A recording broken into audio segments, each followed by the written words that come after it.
আমার বুম টুম সব কেড়ে নিয়ে গেছে এবং আমার মোবাইল ছিল একটা, সেই মোবাইলটা আমি খুঁজে পাচ্ছি না। তারা মোবাইলের উপর থাবা দিছে এবং এই যে মেরে আমার জামা কাপড় এবং মেরে এই জামাকে রক্তাক্ত করে ফেলছে।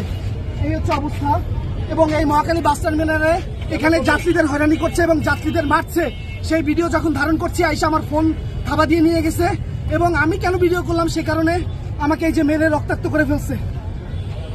এবং পুলিশ এখানে দাঁড়ানো ছিল এবং সেই পুলিশ এসে তারা কিছুই বলে নাই, তারা দূরে দাঁড়ায় দাঁড়ায় দেখেছে। এই হচ্ছে মহাখালী বাস টার্মিনালের অবস্থা। আর এখানে এই যে মানুষগুলো যারা রয়েছে 3 ঘন্টা 4 ঘন্টা ধরে অপেক্ষা করছে আর তারা গাড়িগুলোকে ওখানে দাঁড় করায় রাখছে।